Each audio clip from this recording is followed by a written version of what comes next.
Hello, hello, hello. How's everyone doing? Another week, another episode. This is Stats Over Politics. As always, I'm your host, Shaun Holko, alongside my guys, Mr. Garry Singh, Mr. Kevin Dent.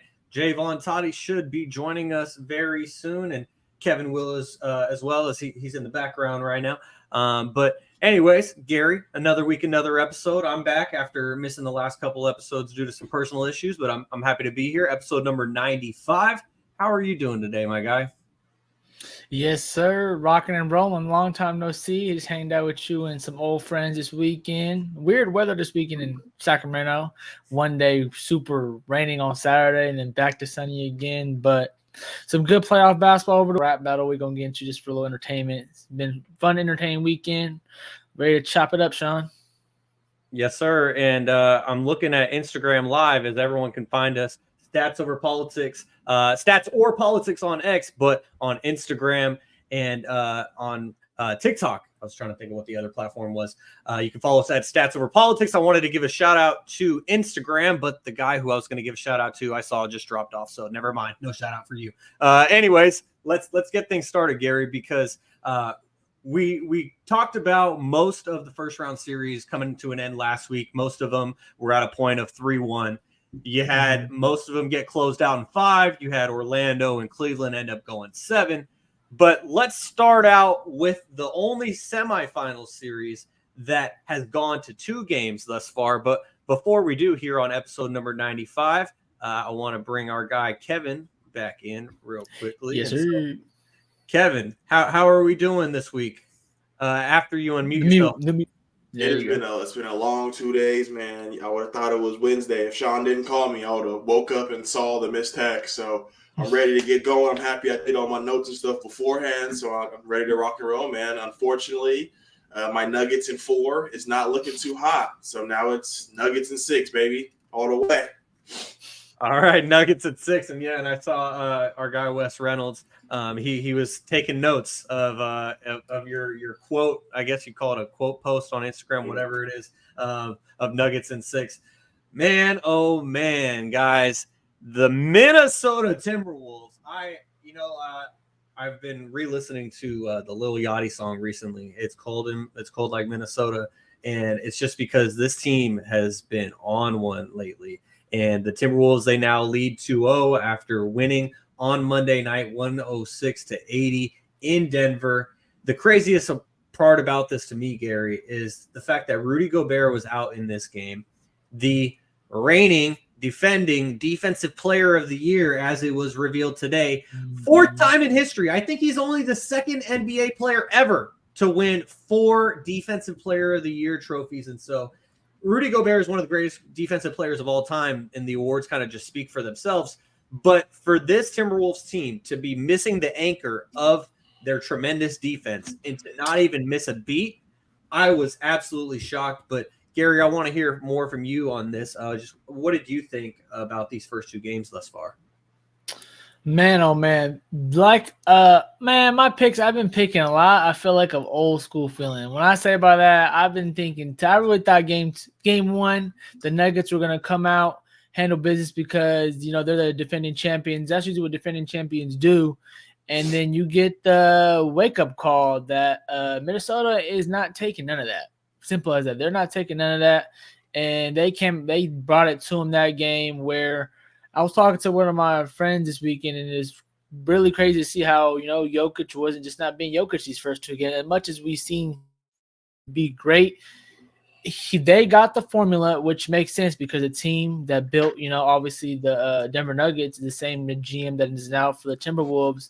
And so the last team to beat that team or gave, I guess, quote unquote, struggle to the MVPs, probably going to be winning MVP again, was basically like what you used to do have to do with Shaq, guys. You need 3 bodies, big bodies, to throw at one guy, and you need to draft these players that you need to have about 14 to 15 fouls, but you know what I'm saying, with 6, 12, 18 fouls, basically with 3 guys. And they got that pretty much with Naz Reid, Rudy Gobert, and Karl Anthony Towns to throw at Jokic. And then, man, oh man, their defense, I got to put down another chat another day. They've really been on lockdown. And to see a young team, I guess not that young in some areas, they obviously have some vets on this team with some years of experience, but to see them where they're at defensively and translating that from the regular season to the playoffs, it's showing right now, man. Usually the best starting 5 has been, we talked about how great the Nuggets were this last series, being our quote-unquote Lakers in a sense, with me, Kev's LeBron fandom. And so you see that, like, man, oh man, that they have, like I mentioned last series, they have 200 minutes, I think, plus played together, Denver Nuggets starting lineup. And then Timberwolves with Ant leading the way, Cat finally showing up the way he should and always wanted to. Everyone always wanted him. And them just putting a stamp on the city and taking the first 2 at home in Denver. Man, oh man, I don't think no one would have guessed. That's why game 2, like when you watch game 1, if you just watch these games, I'm not gonna lie, I've been picking like a dummy, I feel like, this whole time. Well, I just been picking kind of with my heart. Because when you watch these games, you're like, all right, how the hell are the Denver Nuggets really going to score? Because like I just mentioned, all the answers and all the wing players they got to throw out this team, it's getting pretty tough. And I thought the will of the champion was going to step up. And I'm going to still pick game 3 for the Nuggets because they got to show up. There's no way they're going to get swept. There's no way, Kev. There's no way, Shaun. They got to at least get one, show these young Bucks who they are, the heart of a champion. So I got them winning game 3. I knew it was going to be a close series. I actually was going to pick Minnesota in 7. And I think I'm going to stick to that. If it actually goes to that, it's probably going to be unlikely, I feel like, but a 2-0 series lead. It's really hard for me to see a Timberwolves lose 2 back-to-back at home. But, hey, you never know. It's the NBA. And as we've seen right now, the new guard is stepping up. And so I've been seeing it's been a really shocker, but it's been amazing to see this Minnesota Timberwolves team rise. And I got one bone to pick. I forgot who got on me, bro. I don't know what episode it was. It was a long time ago. But I remember one of y'all were laughing at Cat. It was with Bam one time. I remember it was with Cat. I think it was Shaun who was like, Cat. I said Cat's like top 5 big man. You were like, no, or he's gonna fall off. He's a top 10 player. I don't remember the podcast, but all I remember is that now Cat is proven this playoff series, this playoff run, he's been helping out. But I don't know what you're making the faces for. He's dropping. It was one game. One game. But he's been in these games and been one of the key factors in helping them win in these games, doing the hustle things. I'm not saying he's scoring every game 25 plus, but he's helping along the way. And goddamn, I mean, his presence is being felt, and you could see it by the Timberwolves, name dropping him constantly because of how great he's playing. Even when, last series he might have been in foul trouble again, 1 or 2 games. But other than that, he's been bringing intensity, and I feel like, man, he deserves a lot of respect the way he's been playing. Well, Garry, you hit on a couple points that I thought of as well. Is the reason why I thought that the Timberwolves were going to lose game 2 without Rudy Gobert is I thought Cat would get into foul trouble, and then Jokic would just go to work on Naz Reid, and Naz Reid would ultimately get in foul trouble as well. Cat played great. And I hate the fact that you framed it the way that you did, Gary, because I wanted to give Cat all the credit, all the flowers, but then you pose it in a way and you brought up a discussion that you can't even remember what was even said. I just remember you was hating, Shaun. You was hating. Well, so now we're gonna make sure you give the flowers today. Karl Anthony Towns, I will look right at the camera. Gary and I were going over me trying to wipe my camera before we started recording, but I'm gonna look right at the camera. Karl Anthony Towns, congratulations. You had a hell of a game, too. You got 2 more games to even get to the Western Conference Finals. Then you got 4 more games to get. That was a backhanded comment, Ryan. Oh, my God. That was a backhanded comment, Shaun. All right, go ahead. But, Gary, how does a team win the NBA Finals? They don't. I'm just saying from your conversation, I remember, I don't think he was even going to make the playoff. He was going to be done. I know Kev thought he was done. He's probably going to say he's still probably going to double down that he was done. But I remember y'all was not liking this team, and look at where they are today. Where's West, man? I would have pumped him up if he was today. West, man, show up soon, brother. Show up soon. It's time to dance. So, Gary, I remember this conversation, and it was after the All-Star team came out, and you were ranting that he deserved it over Sabonis. Last year, right? Which was I don't think over crazy. Sabonis. No, but I'm saying because he made it over Sabonis, and that's why I'm pretty sure that's when this conversation happened. And the numbers don't show that Cat was better than Sabonis, so I don't really know how he made it in there. I know when you're the number 1 seed, you get multiple players in, so that's how he got in. That's how Nas Reed won 6th Man of the Year, but that's neither here nor there. Let's come and give the flowers. Gary really came on here and really hammered on the Timberwolves. I'm going to sit here from the Nuggets perspective.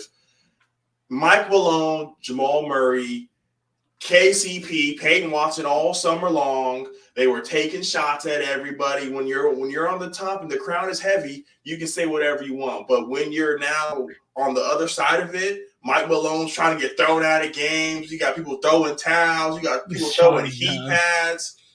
Jamal Murray is in shambles. The Nuggets need to figure it out. And I think the biggest thing is, you can say Jamal Murray struggling, A, B, C, and D, but it comes down to Michael Porter Jr. We saw in the first round, we saw what we thought Michael Porter Jr. could be in the NBA. He came in as one of the great prospects, but because of his back injury, he fell, and we were really starting to see him prosper.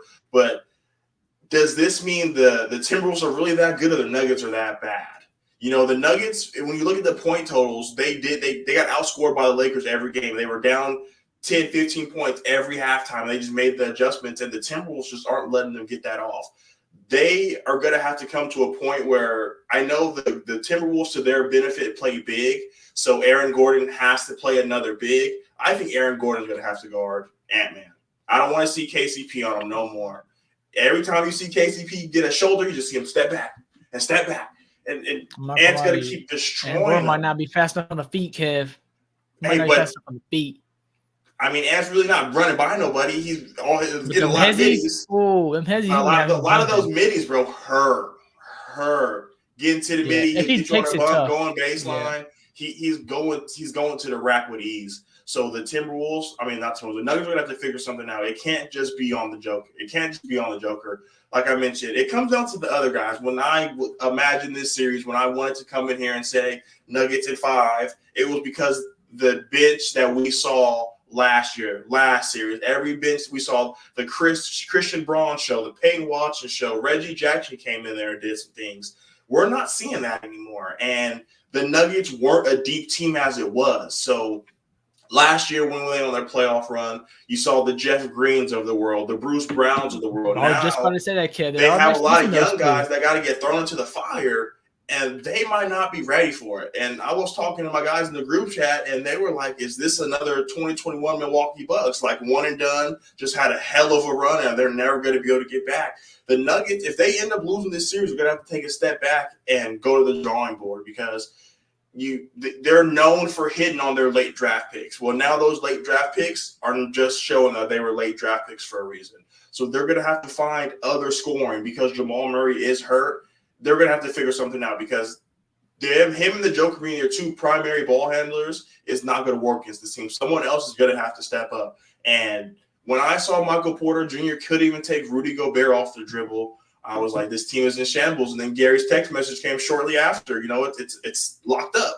The Nuggets had nothing to do. They had nothing going for them. And the big home field advantage is the elevation. You're supposed to come in, and the Nuggets are supposed to have that jump. You would have thought the Timberwolves were from Denver. The way they were getting up and down the court, and they're picking up full court. Nikhil Alexander-Walker is laughing at Jamal Murray as he's making him turn over the ball, as he's making him slide 3-4 times. Jaden McDaniels, I know everyone last series saw him go for 27, and now he's a two-way. He's a Jaylen Brown 2.0. He's none of that. He's just a great defender, and he is a long defender. So he's going out there smart and affecting Michael Porter Jr.'s shot. So to make my long analysis short, the Nuggets need to figure it out. They need a third scorer. They need Michael Porter Jr. from last series to show up, who's averaging 20 points in that Lakers series. Aaron Gordon tried to pick it up, but if Jamal Murray and the Joker aren't going, it doesn't matter what the third star does. So and making it efficient too. Inefficient. I haven't seen Joker inefficient in quite a while, guys. I'm not gonna lie. Yeah, but like Gary mentioned, Naz Reid has been huge in the series, man. I was screaming from the heavens that game one was a fluke. He had 14 points in the fourth quarter that eventually led them to win that game. I said it wasn't going to happen again. He said, Kevin, watch this. 14 points. Nikhil Alexander-Walker off the bench scoring 16 points. It comes down to the other guys. For them to be outscored 37-21, 21 points for the Denver Nuggets bench is one of the lowest rankings or lowing performances from the bench all season. At home, your role players are supposed to play better. So now we're going to have to see if they really have that championship mentality going down 0-2. Jamal Murray's not suspended, so he's going to be back out there. So we're going to have to see what this team can do. Because if they don't figure it out, I hate to say it, they might get swept. They might not go back to Denver. Sheesh. Yeah, and I think that is much more of a possibility than any of us would have ever considered. Even Wes, the most diehard T-Wolves fan, he might have told us that he thought they would sweep. But in his deep down heart of hearts, did he really think that was realistic? Probably not. And Kevin mentioned the elevation advantage that Denver has. We basically got that as a score last night, where it was Denver 52, Minnesota 80. We got 5,280 feet. And, that guy Ant-Man, he just has the swagger some guys have swagger like this, but then they can't back it up every single day, game in and game out. But Anthony Edwards has been. And the Timberwolves, they allowed only 80 points, which is their fewest allowed in a playoff game since 2004. It was the Nuggets' fewest points in a game, period, since 2015. And Jamal Murray, the towel tosser, the heat pad thrower, whatever it was, he went 3 of 18, 17% from the field, which is the second worst field goal percentage in Nuggets playoff history with a minimum of 15 field goal attempts. Only Melo had one worse game than that. And so, with Jamal Murray, it's like just super high and super low. And if I were a Denver fan, yeah, it'd be nice getting all those clutch shots, but I would almost want like somewhere more towards the middle. At least be consistent about it, rather than so high and so low and never knowing what you're truly going to get. And before we move on to the next series, I wanted to give a shout out to one of our guys in the YouTube comments, Mr. Marcellus Dolson, aka Toddy's cousin, says T-Wolves win the whole thing. He playing like Kev his senior year. I guess he being Ant. Marcellus is here. He's letting everyone know, and he thinks it's going to be a sweep because nobody's stopping Ant-Man.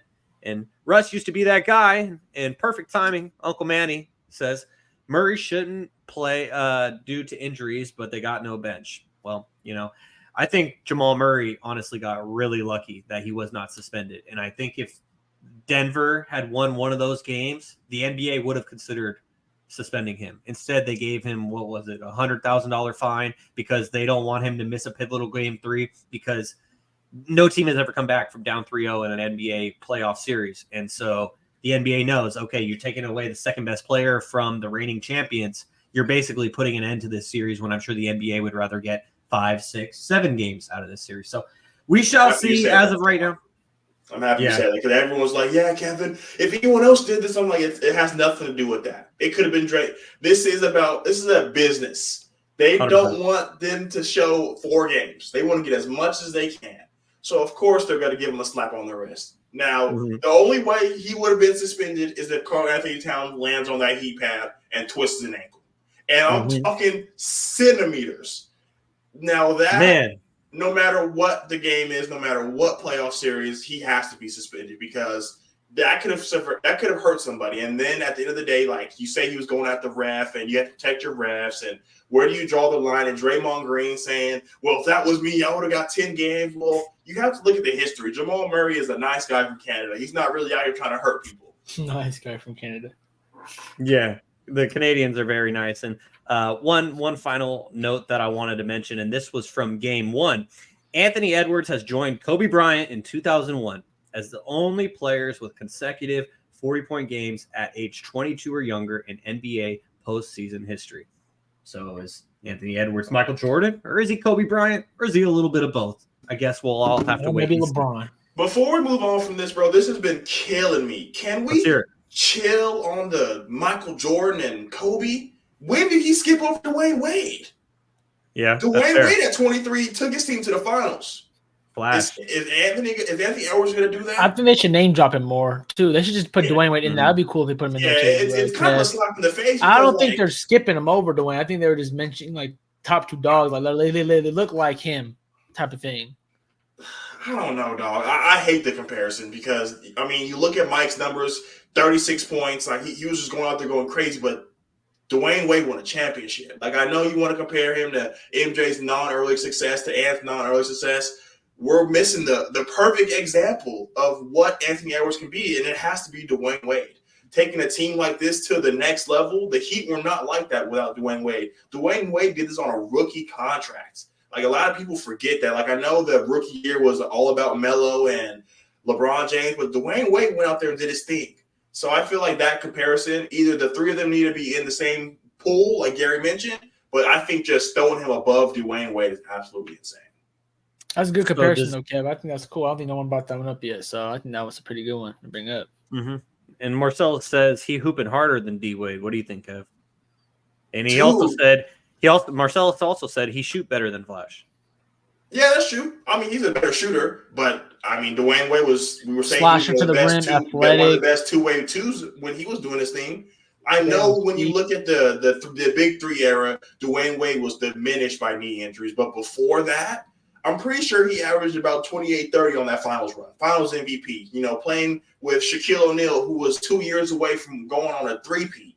You know what I mean? So this wasn't no scrub team he was leading either. And the NBA back then was insane. I'm not saying any slack about the NBA now, but we can compare him to Mike and Kobe, but we can't skip over Dwayne Wade because if Anthony Edwards, let's say, they lose in the next round, now what? The MJ and Kobe comparisons are gone?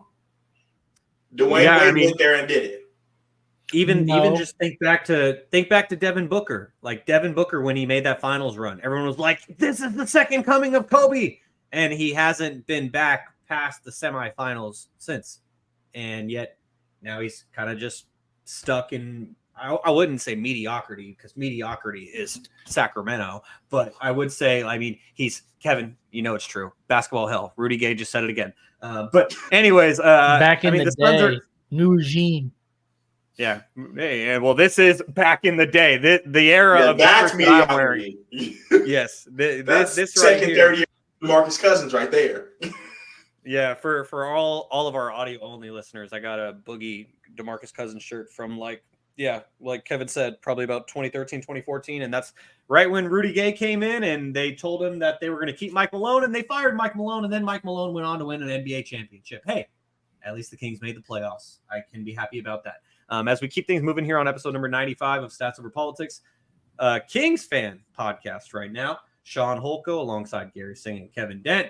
We're moving on now, guys, to the other Western Conference playoff series that still remains, and that is the number 1 seed Oklahoma City Thunder and the Dallas Mavericks, who are the 5 seed. And the Thunder beat the Mavericks 117-95 in Game 1 tonight. Kevin, I'm going to toss it to you first on this one. Did this game go about as you expected? Because, I was the only one among the 4 of us that got this wrong. I thought Kyrie was going to keep it going, but the Thunder hold down home court. Yeah, man, this is exactly how I imagine the game going.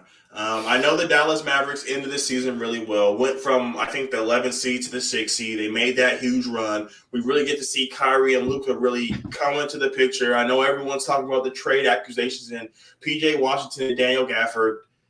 I don't really think they have a chance in this series because if Luka, like I've been telling everybody all season, Luka and Kyrie have a bad night, you can pack their bags. This shit's over with. And what happened? Luka had a bad night. You can tell he's really still kind of banged up. He's not 100% healthy. And that sucks to see because we saw him take this team to a Western Conference Finals and then kind of been puttering out. He finally got over that Clippers hill. And guess what your reward is? The number 1 seeded Oklahoma City Thunder. This team is depth is insane. We talked about it with the Nuggets in that series. It comes down to the other guys. Aaron Wiggins, the other Jalen Williams, you have Gordon Hayward, Isaiah Joe, like the names go on and on and on. They have the depth to go all the way. And to lead that depth is a 3-headed snake. Chet Holmgren, Jalen Williams, and Shai Gilgeous-Alexander, who should be the MVP if you ask me. I don't think they're gonna lose a single home game, bro. Like they get and one. You got all the fans in there barking. You see little white girls, rah, rah, rah, rah, rah. Dude, the energy in there is insane. Oklahoma City Thunder came out there and jumped them. I'd say the Mavericks won at 6 or 5. 6. 6. So the Thunder been sitting at home. They've been sitting at home waiting for a game like this. They've been waiting for this opportunity. They went from not even a playing team they went from a playing team to the number 1 team in the conference. So the Thunder are hot and rolling. They have the team and the Lou. I don't know what the nickname is, or the Dort Dragon or something. Whatever they call Lou Dort. Dorcher Chamber. Dorcher Chamber. That's what it is. That's one of them. There's a bunch. I was telling people before this series started, Lou Dort and Jalen Williams would have Luka in a headlock. I think the game plan is you let Kyrie go out there and do whatever he wants. The head of the snake is Luka Doncic. If you have Luka Doncic struggling like he did today, shooting 1 of 8 from three-pointer, it's going to be a hard night for them. He is the engine to this truck, and if the engine can't get going, no matter what Kyrie, no matter what Daniel Gafford does, because he had a big game today, going for 16 points, they just don't have enough. And I know that Derrick Jones Jr. is quote-unquote a good defender. He's long. He is barbecue chicken on Shai Gilgeous-Alexander. And I don't know why they kept going to that. And that's another reason why I think the Thunder are going to be able to win this series. The Mavericks, every team, I believe, left has a defensive player besides the Cavaliers. They have a guy that can go out there and guard their best player. I don't know if the Mavericks really have that. Cavalier, I would argue the Cavaliers have 2. If we're just talking about forwards or guards, yeah, the Cavaliers probably lack one. Donovan Mitchell, iffy. The Cavs do have those 2 posts with Jared Allen. Jared Allen ain't played in 4 games. That's a fact. Jared Allen has been out, but Evan Mobley did step up big in that Game 7 where he had like 5 blocks, like 18 rebounds. We're talking about guard, right, Kev? I'm pretty sure you're talking about. Yeah. That's what no, definitely. Sean's right, though. Yeah, I got you. And I mean, Donovan Mitchell, he's not consistent enough, in my opinion, to be considered like a true 2-way player. And Kevin, I think you were really close to naming another one of Lou Dort's nicknames. You got the Dorcher Chamber, but then you also have the Dortress. That's what I was trying to say, but I was like, I don't know if I was right. So I heard you say it, and I was like, Dortress. Yeah. Let me not say it. All right, Gary, you also picked the Thunder in this game. And so just what did you think of Game 1 thus far? Yeah, I picked the Thunder in this game. Like Kev said, seeing the coach said pregame that, they haven't been running they've been thinking the offense since April 28th. So I think like last Sunday, my birthday was 27th. So I'm pretty sure it was like last Sunday, I'm pretty sure.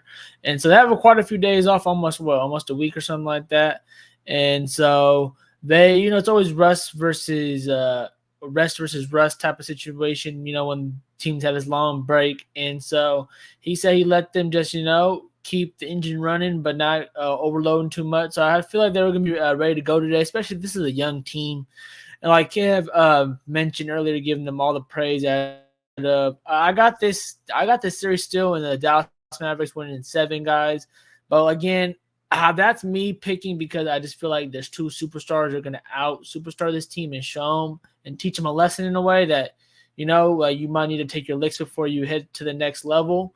like everyone does. But it's looking like the Thunder, though, man, when you could play 9 to 10 guys in the playoffs, and that's me not even counting. This is double digits, double digits, everyone I'm mentioning. Because Gordon Hayward and the other Williams didn't even get like 10 minutes, but they still got like 8-9 minutes. So they're still like, if you're playing 8-9 guys, everyone's coming in and there's not even a drop off. There's multiple efforts in terms of running the system in driving lanes, putting pressure at the rim, kickouts. It's just causing so much havoc where you would think, as an outsider just watching this team and how maybe, the league usually is, that you would just think that it's basically SGA going crazy, handling the ball every single possession and controlling everything because he's MVP, and then maybe Holmgren because he's a top 5 pick doing it. But if you really watch this team, they literally have a different guy doing so many different things every single night. Kev mentioned all the guys from the starting lineup: Williams, Shea, Giddey, Dort. Like other Williams already mentioned, Isaiah Joe, Wiggins. These guys really are just coming in. And the good thing, and we already talked about so many times about how OKC knows how to develop so great, and they obviously know how to draft so well as well. And so they proved it today, like Kev said, that they're going to be giving Luka a lot to deal with. But Kev, I think I'm going to disagree with you. I think Luka is that big of a superstar and that great. I think he's going to be able to figure out, at least for 4 games. If we noted, I'm pretty sure, I don't know if you guys watched the fourth quarter. I know it was, it was getting kind of, they went on a run 12-2 and they closed the books on them. But right before that run, Kyrie, it wasn't Luka's game today, so he was giving the ball to Kyrie a lot. Kyrie, I think, went on a 5-6-0 run just by himself to try to make it close. And then, obviously, like I just mentioned, the OKC went back on a 12-2 run to close the deal off, like they've been doing all year as a young team, closing out and showing that they got that clutch gene in them. And so I do think Kyrie, just like he did last series, Luka are going to show a couple games here where just when you have 2 superstars going at it like this, I feel you're going to be able to get a couple games, Kev. And if they can get 1-2 games at home in terms of just the role players just playing better like usual, I think that it's going to be a good test for OKC. You got to think about it. They went to the Pelicans who really weren't that ready to go with Zion and things of that nature, and they kind of hobbled it in a way, even though, they slapped us in the face and the Kings to get in. But other than that, they weren't playing their best basketball, I feel like, towards the end of the year. And so they're going to be really challenged the next few games. You could tell they'll challenge this game, even though scoring might not indicate it at the end of the day. And so I still believe the Mavericks do got a great chance to win this game just due to the fact that, like I said, he's banking on, Luke and Kyrie not to be as special. And I think I'm going to bank on them just being a little bit more special to be better than this overall better OKC team at the moment. So that's what I think so far. And I really then also, I want to mention too about just Luka. I feel like, especially this game 1, he was really analyzing on what shots and stuff he's going to be able to get in this game. So I think he's going to make the adjustments next game to make more of an impact. And let's see what the difference. I think the X factor is going to be Chet Holmgren, guys. If he keeps making these corner threes and he keeps being like changing Kyrie's shots and changing Luka's shots so much so that, it's basically making everything like a tick off and boom, creating turnovers. I think that's what they were kind of hit with today. They're going to have to make an adjustment to make him more of a non-factor. And I think they're going to be able to do that just because Chet is still young, obviously. He's still, technically since his freshman year.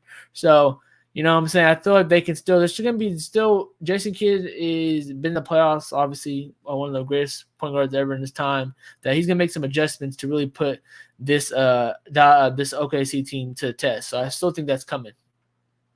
You know what? I put up 2 fingers. You're right, Gary. This is technically Chet's rookie year. And so, yeah, this OKC team, it's special. It really is. They shocked me. I thought that they would be competing for the play-in and in the play-in.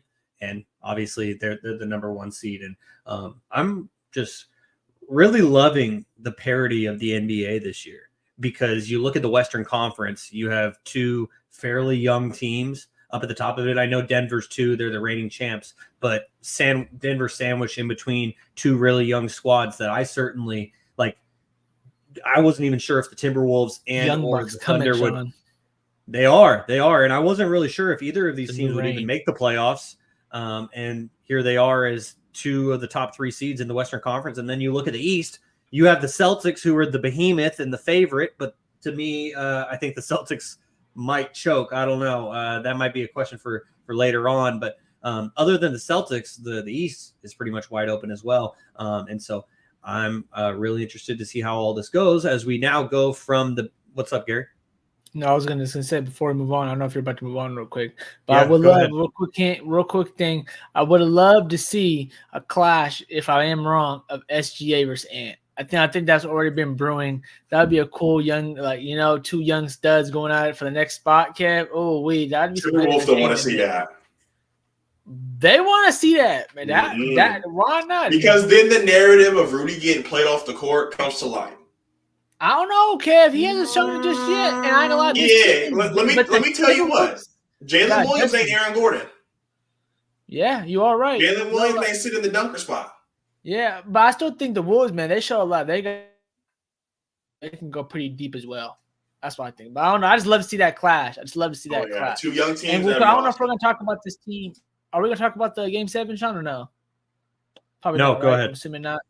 Real quick about that Game 7 that they put on Sunday morning early. I don't know why they did that, but it's all good. I love the NBA. I wish that because I feel like that series didn't get enough play.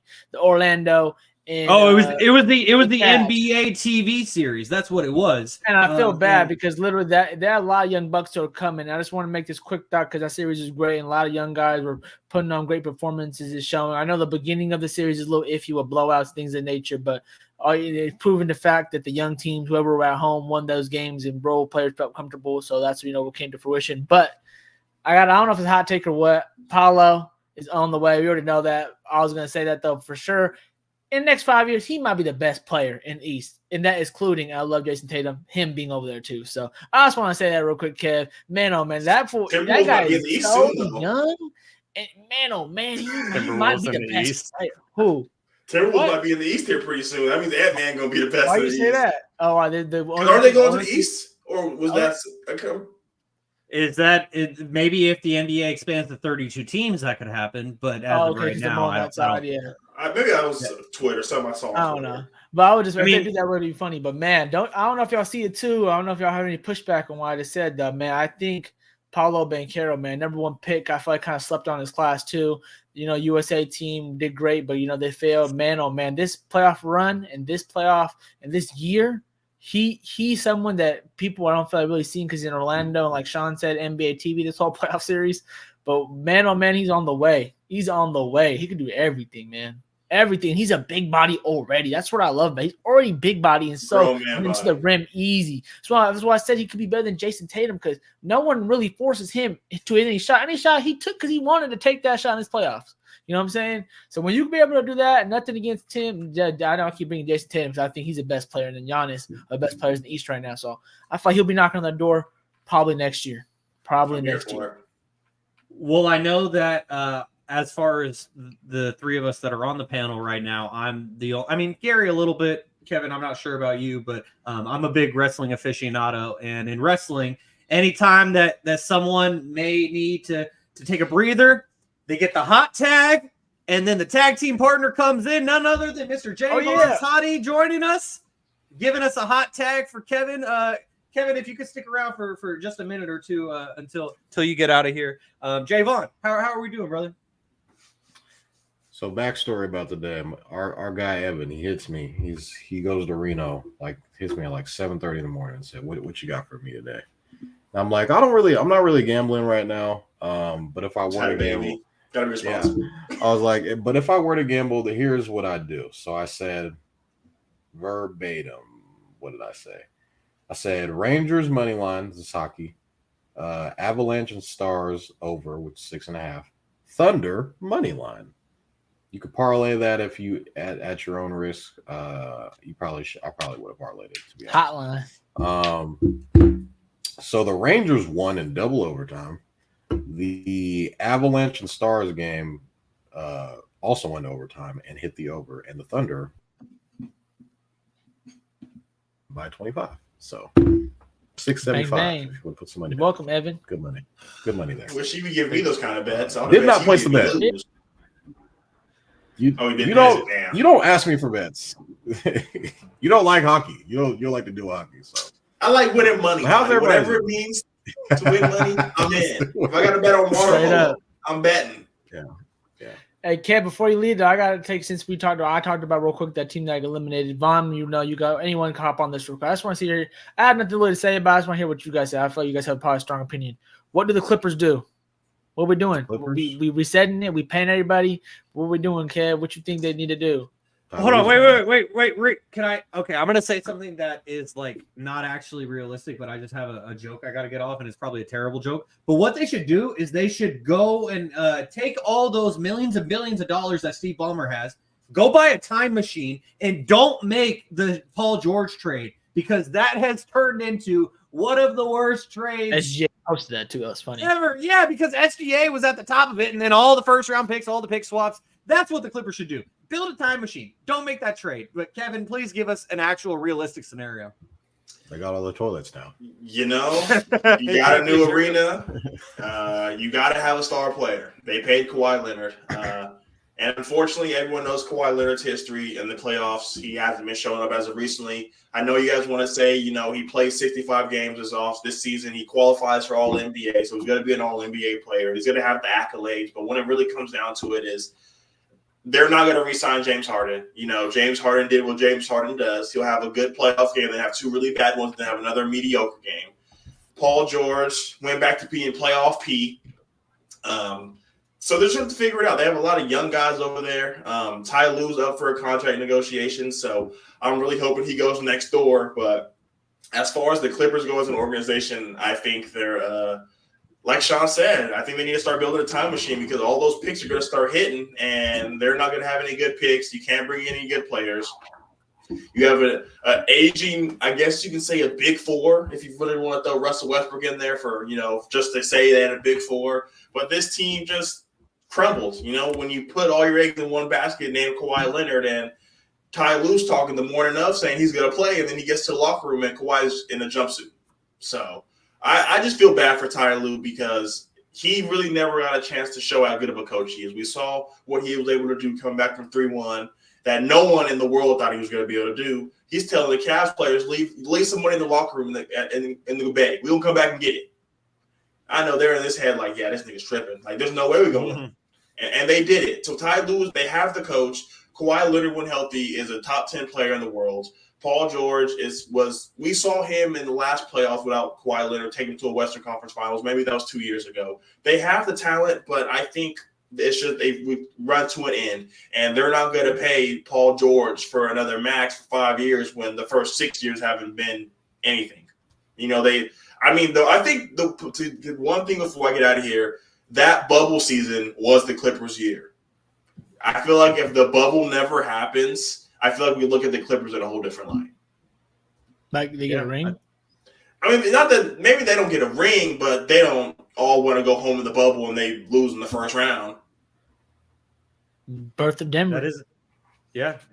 Birth of Denver, but also like LeBron, but also LeBron's only relevancy in Los Angeles. Like, sorry, LeBronologist, but imagine what the narrative would be for him and his tenure with the Lakers if they didn't get that. And I don't actually mean this, but this is what all of X says: Mickey Mouse championship. To me, that was the hardest championship you could ever win. Because like you're literally like, it's not prison or anything. You're at a nice resort, but you're trapped in one place, quote unquote, with all NBA these prison. people. Yeah, basically. And so anyways, yeah, to me, that was the hardest championship you could ever win. But LeBron ultimately got it added to his resume. Yeah, Kevin, thank you for joining us. We appreciate you. And we'll all right, Kev, 1 second. I had to ask you real quick. You got Kendrick or Drake? Just one word answer, man. He's OVO. Drake. He's OVO. It's not even close. I hope you guys still talk about that, because I'll respond in the morning, but it's Drake all the way. Kevin, I want to hear your answer, man. We got 10 seconds to tell us why, real quick. So when it comes to, I don't have a shoe in the fight. I don't care who wins. We're talking about the entertainment, guys. I'm just here for the bars. I'm here for the music. And Kendrick's, he got wet toilet paper and he's throwing darts. He's throwing it at the wall and just trying to see what sticks. He's throwing the pedophile. He only got an 11-year-old daughter. He's throwing everything at the wall trying to see what sticks. And to see that Drake was the one who leaked all this bad information makes Kendrick look like a dumbass. So they're both just going real here. He say, she say. But I think the thing that's going to end this is if they ever do a DNA test on his son and it shows up that it's his manager's, because that will end everything. So if that comes, because right now it's all hearsay. They're saying they're both pedophiles, they're both hanging with little girls. There's no way to prove that. But the one thing allegations, but we're taking as entertainment. Oh yeah, but I mean, if Kendrick's son was not his and he had to raise this 10-year-old for 10 years knowing that it wasn't his, and Drake came out and exposed that to the world, Kendrick needs to bury himself in a hole and just take a break. We appreciate you, Kevin. Have a great night. All right, so Jaevon, you came in at the absolute perfect time, Podfather. We appreciate you for joining us, and it's the perfect timing because as our resident Celtics fan, we got to hear your reaction, Jaevon, as today the Celtics beat the Cavaliers 120-95 in Game 1 of the Eastern Conference semifinals. Light work. I mean, what else you want us to say? Celtics in 4 should be pretty easy. I think what we'll see a lot in this series is Donovan Mitchell will probably go off. He'll probably have a 40-point game. And Donovan Mitchell hits a 3 to go down by 30 points, cuts the lead to 25. Yeah. I don't see really the Cavs really doing anything unless Dean Wade has a freaking nuclear game. But I think Dean Wade. Yeah, I remember earlier, like when the season was about to be over, we were up by like 22, and they came all the way back in like a late season game, which was irritating, but that's okay. But I don't really see us losing in the series. But you probably said that though in the Miami series, and that's lost true. Game 2 I didn't say that. I said we'd cover every game. I was almost right because I think you said Celtics in 3 in the first round. I thought we were going to cover every game, but that one game that we had at home where they're like, "Oh my God, it's happening, guys! It's happening." The Miami thing that happens every time they play Miami is happening. Exactly. But it was just an historic night, like in NBA history, the way that they were hitting threes. So I just think, and it's weird because we don't have Porzingis, so it's like we're not even at full strength, and we're blowing teams out by 25 in the playoffs. So as Marcellus enters the chat, I don't see anybody. I don't know if we lose another game. Like the rest of the playoffs, Eastern Conference. Finish. Eastern Conference. I'll say 15-1. That'd be nuts. I'll say Eastern Conference. I don't think we lose a game. I get New York has been playing out of their ass, but their guys are playing 50 minutes a game. Tibbs is playing 7 guys, and each guy is playing like 45 minutes, bro. It's mind-boggling. Josh Hart ain't gonna be doing all that shit in the ECF. I guarantee you that. They're making Josh Hart look like he's fucking Dwayne Wade. I'm telling you right now, that's not gonna happen. But I like what I see from the Celtics. It's been kind of boring watching the Celtics pretty much every game because most games we won by double digits. So if we were to lose a game, I would see maybe we lose Game 3 in the Eastern Conference Finals. That would be the first game at home against the New York Knicks. You guys can clip this all you want, running back, but that would be the only game I see us losing. I don't see the Cavs beating us. Like I said, we were minus 1,600 favorites. Vegas favored us to win the series. Nuts. 1,600.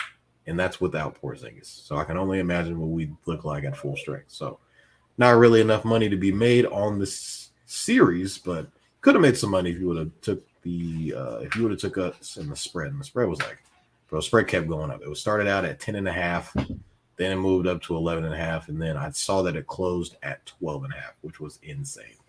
And even if you would have bet all 3 of those throughout the day, and even live, you could have got us I saw at one point in time, we were favored by like 20. You could have took us minus 20, and we still would have covered the spread. So I get the Cavs aren't at full strength. They don't have Jared Allen. I don't know how much of a Dean Wade. I don't know how much of a factor that would be for them. Darius Garland hasn't been playing as well as I would like to see him, but I think him and Donovan Mitchell kind of overlap, and it's hard for them to play with each other. And I mean, Donovan Mitchell had 33 tonight, so I mean, they ain't lose because of him. It's everybody else that can't really score. So, yeah, I don't really see the Cavs beating the Celtics. I think Celtics win in 4. Yeah, I agree, and I'm glad that you mentioned the loss of Jared Allen and also Porzingis, because to me, Porzingis and Allen, they almost offset each other missing, and so that kind of cancels itself out. I don't know if Dean Wade is that much of a factor, especially since the Cavs signed Max Strus this past offseason. And Max Strus was a guy who got them going in that Game 7 that you were speaking about, Gary, at home against Orlando. And so do you agree with Gary, or excuse me, do you agree with Jaevon and I that the Celtics are likely going to sweep the Cavs in this series, Gary? No, I think the Cleveland Cavaliers are going to get one game. Shaun and Vaughn, I feel like they're going to probably get, I don't know, game at home, Game 3. I'm assuming maybe Game 4. Though probably from then their luck, they're going to need Game 3 for sure to stay alive. But I do think they're going to get one on Donovan Mitchell just being great. And so I know Vaughn, I don't know if you're paying attention right now. I know you got baby duties in the background maybe going on. But my boy. I don't know. This is me just, I don't even, usually like half the time nowadays you could just see random stats come across your social media page and bring them out. You know what I'm saying? This one, I just personally researched myself with my own eyes and just seeing that. I do know Jason Tatum hasn't had a 30-point plus game this whole series. Yes, sir. Yeah. He hasn't shot 50%, only shot 50% one time this series. I know you think that they're playing great and they're playing like house money, Vaughn.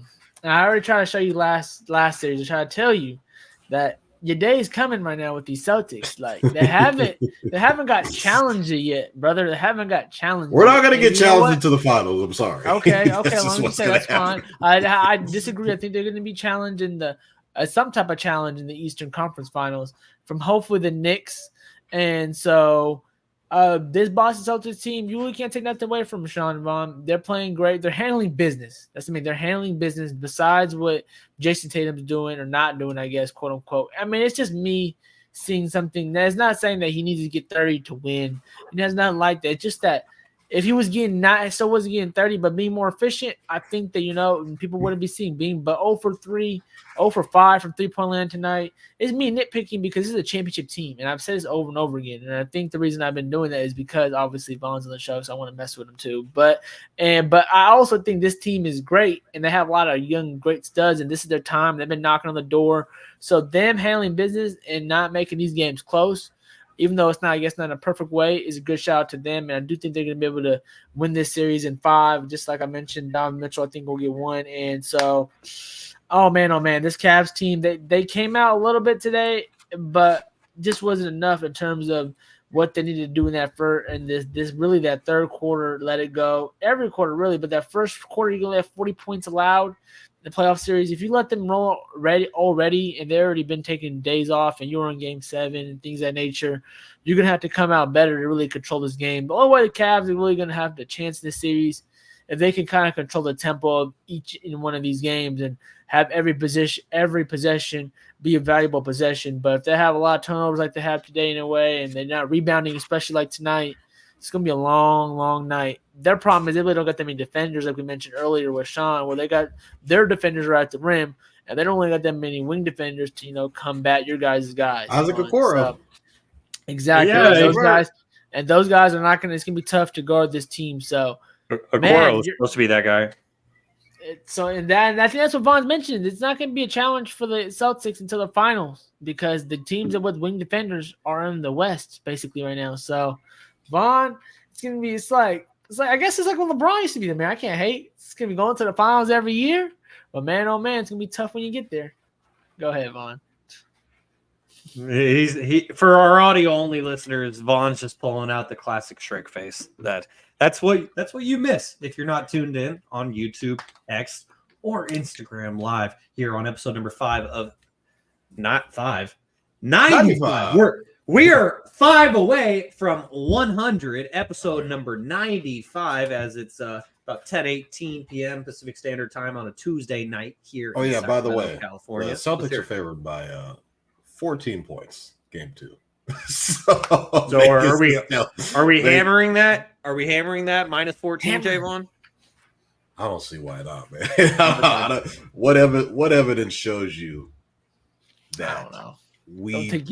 That you don't do it, but I mean, I get it's a big number, but I mean, most of our games we've been winning by like 15, 16, 20, like our last like 4 games.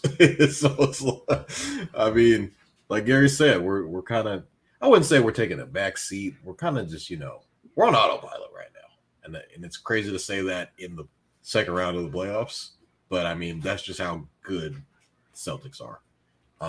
And I get Gary's like, hey, he has a 30-point game, and this, that, and the third. But it's like, hey, our team is good enough to where Jason Tatum doesn't have to have these 30-point games. Now, we know, I'm pretty sure we've seen what this man is capable of. There was once upon a time he held the 50-point Game 7 record. And yes, he had the Game 7 record before your guys' boy, Wardell Curry, broke the record. And, ended as Shaun quickly left the stream, came on back. But I'm back. But once upon a time, Jason Tatum held the record for most points in a Game 7 before Wardell Curry broke that record a couple of days later. So 37 I mean, 4 at home. We've seen him have 50 points in a closeout game, in an elimination game, I should say, on the road against Milwaukee a couple of years ago. So I'm not going to doubt what a lot of people kind of like. Not doubting. A lot of people are saying, they're kind of just, pushing Jason Tatum to the side because, seeing all these new shiny toys, Ant-Man, Shai Gilgeous-Alexander, there's Luka, all these new shiny toys. And a lot of people forget about how good Jason Tatum actually is. So we'll see. You're not going to see it probably right now, maybe not even the next series, but when push comes to shove, you'll see. So, we got guys like Drew Holiday stepping up. Got Derek White having his, he had a 30-point game. Jaylen Brown just had a 30-point game tonight. So it's like, hey, JT don't got to do too much. He had a double-double tonight, but I mean, still won by 25. He get that ring, he should everyone up. Yep, that's a fact. Put the crown on. As we continue here on episode number 95 of Stats Over Politics, Shaun Holko alongside Jaevon Toddy and Garry Singh. Guys, we got one more series to get to in the NBA playoffs, and that is between the Knicks and the Pacers, New York and Indiana, renewing its historic rivalry that started in the mid-90s. Now we get a new version of it, as for our audio-only listeners. Jaevon just indicated a choking I was gonna say symbol. Choking hazard. No, yeah, choking symbol. Thank you, Garry. Reggie Miller. Yes, sir. And who'll be in okay, the Garry. All right, Garry. Garry, last step. You already said 2 out of 3 parts. What's the third one? Who was he making the choking symbol at? The Knicks. No. Who on the sideline? Who? I forgot. I watched the doc. Thank you, Shaun. I watched the doc. If you guys haven't seen Winning Time, it's a classic 30 for 30. Used to watch the whole time when I was a kid. Yeah, it really is. And so, guys, the Knicks beat the Pacers 121-117 in Game 1 yesterday in New York. Jaevon, you just read my mind because I was going to repeat what you said in the group chat, which is exactly that Indy got finessed. I disagree, but please tell me why or how. There was a bunch of times like towards the end of the game. First of all, Jalen Brunson went off in the fourth quarter. I think he had like 20. Getting off. He went ballistic. That's per usual. Jalen Brunson. Per usual. I think he scored 40 in his last 4 games. So yes, that is correct. He's been on a tear. But there were times when Indiana I think they were down 1 at one point in time. They got a turnover. First, they got a turn, or I think it was a steal. Halliburton got like a steal. They called a foul on Halliburton on the reach in, and Halliburton made them review it. They challenged the play, ended up being overturned. Indiana gets the ball back, down 1 with I think it was like 18 seconds left, I believe. And Miles Turner sets a screen on DiVincenzo, and they call an offensive foul, which is I get The letter of the law is that technically it was probably a moving screen, but that's not something that you would call with the game on the line and kind of, step in and say, hey, offensive foul. And I'm pretty sure there were screens set like that all throughout the game, and they weren't called. But at the last second, I don't think you let the ref decide that at the end of the game, being down one. And I believe they still had timeout too. So that gets called for a moving screen, and then the next possession, I think on like an inbounds play, they called a technical foul or something like that. Off-ball foul, I think. An off-ball. I was so confused on what. I think you can't off-ball foul now. That's a new rule before the an off-ball foul, and you get the shot in the ball, and I was so confused on what was going. I was so. I think they wanted people not to stop, like basically, so then the time don't come off. Like you gotta have a little time go. Like, you know what I'm saying? So people, I think you should Shaq. Remember, they used to foul Shaq even before they even put the ball in. I think that's they start doing that too a little bit because so they called that Shaq will be slowed down. They get the ball. Jalen Brunson hits a free throw to go up by 2. And now Indiana has to foul again, obviously, to stop the clock. And boom, to possess the game. Well, first they challenge it to see where the foul occurred. They challenge it, lose the challenge, obviously. And then they have to foul to stop the clock. Jalen Brunson hits 2 more free throws, and now they're down 4 instead of being down, 1? 2 or 3? So that changed the game in itself. And you got to give your hat. I think Indiana played to their strength. They were going up and down. New York is a more half-court team. Indiana was pretty much getting up and down. It was a higher scoring game for the most part, and that's not the style that New York plays, especially with all of their starters playing the amount of minutes that they're playing.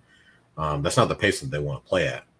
And I think if that was the game to win that Indiana needed to, get home court, that was the game that they needed to win in game 1. So Tyrese Halliburton had 6 points.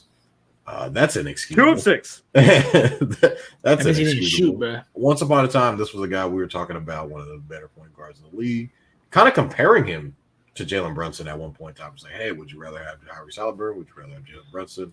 Who's going to be the all-star? I think a lot of people in my head that he's the best guard in the East too. Yeah, I think we kind of want to relook that situation, what Jalen Brunson's been doing in the playoffs versus what Tyrese Halliburton's been doing in the playoffs. I don't think there's really a question now on who you rather would have. But I think Tyrese Halliburton definitely has to play better if Indiana wants to have any type of shot at winning this series. The one thing I will interject to say is supposedly Tyrese Halliburton has an injured back, and that's what's going on. But, it is what it is because he's out there. And Tyrese has basically been playing hurt. Tyrese has basically been playing hurt the whole year because when he had, the hamstring injury earlier this year, he played through it and came back earlier because he wanted to hit that 65-game threshold to have the ability to make All-NBA and get paid $50 to $60 million more because of the incentives in his contract. And so at the end of the day, if you're out there on the court, you're going to be judged by what you do on the court, whether if you're hurt or not. But I will just mention that to put Gary's hat on and be the devil's advocate. But, G, let's hear from you on this one because the Knicks – they seem like they could be Jaevon's biggest test for the Celtics. What do you think? Yep, excuse me. I got the Knicks winning this one in 7. I think this one's going to go 7. I think the Indiana Pacers are going to be able to, like you mentioned, Mom, this one was kind of robbing away from them. Give the Knicks credit. They shot a little bit better from 3. They're just slightly a little better, just a little bit more efficient from all the key points in terms of free throw line, but points off turnovers, things of that nature. So they were just slightly a little better in those departments, which helped them win this game. Obviously, you mentioned Jalen Brunson being Mr. Fourth Quarter and being the clutch guy at the end to seal the deal for them. And DiVincenzo hitting big shots and big threes. The Nova kids, again, we already talked about them all the time. The Nova Knicks are just, they're just playing all together. and they're just playing all together. They're playing great. And Tom Thibodeau even though Vaughn mentioned, got to play crazy minutes. But man, oh man, what can you do about it? Because when you're winning like this, you don't want to stop the momentum from keep on going. So I think the Knicks are going to win this series. It's going to be a tough battle. I don't think it's going to be a quick one like maybe you guys think. I think each game is going to be pretty tough. And like Yvonne mentioned, they did get to play that type of pace last game in that first game, Vaughn, where Pacers got to be up and down. Like Shaun mentioned, I love Tyrese Halliburton, one of my favorite players to watch in this league, basically point guard 2.0. And so he obviously has to be better. Like Shaun said, obviously he's taking 6 shots, knowing him and knowing the person he is, the type of person he is. I'm pretty sure, like you said, it's obviously due to injury. So maybe he's thinking, might as me not being 2 for 15 and gunning when I know I'm injured. Might as well get my guys involved and trying to be a quote-unquote decoy and get them set up, because obviously when he's in the game, no matter what he scores, like that's why I mentioned point guard 2.0, he's going to get you a good shot. It's going to get you a good rhythm and get you a good feel, you feel me? So I think that he obviously is still going to have an impact in the game. His is not always going to be by the numbers. And so, but like Vaughn mentioned, man, in the playoffs, you need your superstar to step up, so 6 points isn't going to do it. So obviously he has to be better, and I think he will be better. And so this is going to be a long series. If it's not, that'd be kind of shocking. I just feel like 2 young teams going at it. They both got some good home crowds that are probably going to propel them to some wins where, again, I always keep harping back on role players are going to play better at home. And so will Jalen Brunson and them be so great where they're going to be able to just sweep them on their home floor? I don't know what you guys have, what you got going. Which Bond would you mention what you got going the series going to? You got it going long or you got it going short? I think the Knicks probably win in 6 games. 6, okay, pretty low. Okay, you guys both got it pretty long. Winning in Indiana. Celtics will be game well 6. rested. Okay, so again, we both got to go in pretty. It's gonna be a battle then because I got them in 7, so it's gonna be a battle. And so I think that for basketball and just for this whole throwback series of Knicks versus Pacers, it'd be great to be Game 7 with Spike Lee, like Shaun mentioned, in the building, and Reggie Miller and the whole crew. You know who that is? I just didn't know who he did that to. Don't be disrespectful, Shaun. Come on, come on, Gary, slide on over from Elk Grove. I had to. The opportunity was there. I had to. But anyways, all jokes aside, guys, any guess who has won? Actually, no, that's a terrible way to frame the question. I'll just say it this way. Every single time that these 2 teams have played in the playoffs, the winner of game 1 has gone on to win the series. Every single time. You just look at the ESPN graphic. Starting in 1993 to 2013 and now in 2024, every single time the Knicks and the Pacers play, whoever wins game 1 ultimately wins the series. Will the Knicks continue that streak, or will that streak come to an end? That is what we are all waiting to see. But, before we move on completely and we get to factor cap and maybe a little Kendrick Lamar versus Drake, then we get out of here. I just wanted to say this real quickly.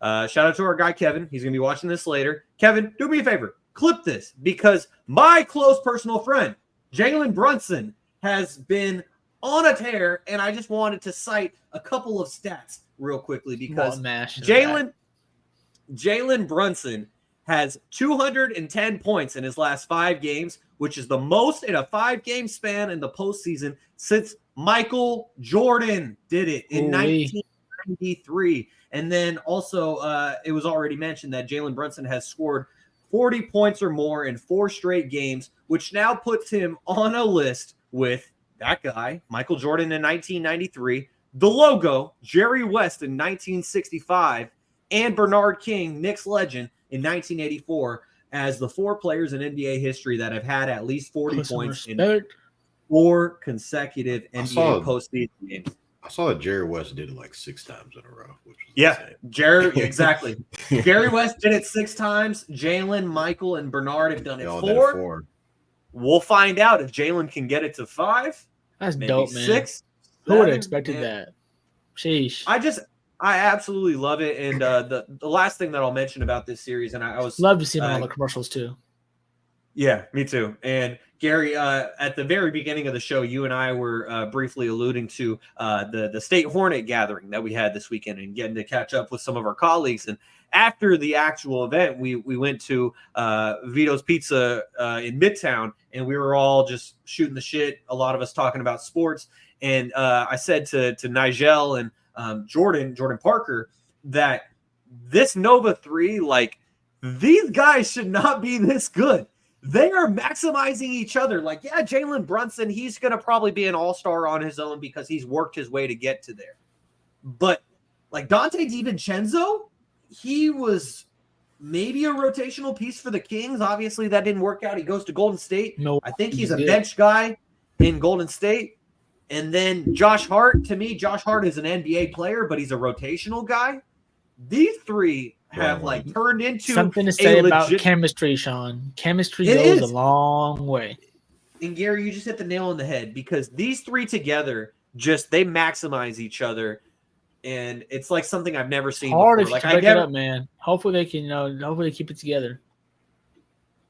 If shout out to them to real quick, Shaun, too, to have their head on this. Shaun, and really give them credit back because we have seen where your name is in a quote-unquote trade rumors and you don't play that well. And we already know that basically they're already talking about some people already going to the Knicks this offseason. And that's obviously going to require some of these guys to be traded. So it's good that, they're basically blocking all that bullshit, quote-unquote, and sticking to basketball and not letting anyone stop the momentum, not stopping the positive energy, just not stopping none of what they got cooking up in the garden right now. So I'm glad that, that's not happening because that would be the worst case scenario. Like that would basically be Knicks nixing themselves, literally. Are you really going to talk about all these years about how you want all these great players from LeBron to Kevin Durant to Devin Booker now coming, all these players to come, when you literally got success sitting right in front of your face? You know what I'm saying? So yeah, well, they're going to dangle Julius Randle, see what they can get for him. Oh, exactly. I mean, obviously it's going to make sense because he's injured and they're playing good without him. So. Yeah. Well, and also to Toddy's point, like if I were Worldwide West and the New York Knicks regime, I would say, God, don't mention that man's name. James Dolan, the Knicks owner. But if he sure does, he rocks out. But if I were the Knicks regime, I would say these three guys are untouchable. Everyone else, have at it. Julius Randle is our biggest OG too because they just traded him. Yes, I mean, I would say OG is still available because if you're trying to complete for the right piece, yes, for the right piece, like if you are trying to complete the Nova Knicks, you get the fourth piece of the Nova Knicks, aka Mikal Bridges. Get him to come across. Oh shit, that would be Manny. Is that going on? That would be pretty great. But is that going to take you over the top? But OG plays pretty good, man. He knows his role. He's playing pretty good. I would say, Jaevon, to answer your question, I would say, like the Nets know that they have all the leverage. If that were a hypothetical trade, the Nets know that they have all the leverage, and so, I mean, if you let's just ask. You think the Nets will do that to the Knicks to get them that good again? I don't think so. Well, Garry, hear me out. This is why we're talking things out loud, and we don't need to get into this deep. I just need a yes or no. If you guys were, and I'll ask you each individually, but if you were the Knicks, would you trade OG Anunoby and Julius Randle for Mikal Bridges because of that chemistry factor that we were just alluding to, Garry? Would you do that? Because that's a steep price. That's basically probably still fetch you into something by himself a lot because he's still a great player. Still a great player. OG and Mikal are very similar, but Jaevon, I mean, I heard you maybe 1-for-1 with a pick in there. Okay, Jaevon. But I don't think the Nets would know that he would be valued high, so they wouldn't give him for one pick. They'd make him give him 3 picks up. So you know what I'm saying? Especially if you're getting him along the way. You're going to see him down the street. You're killing. He might even beat you guys. So, I don't think so.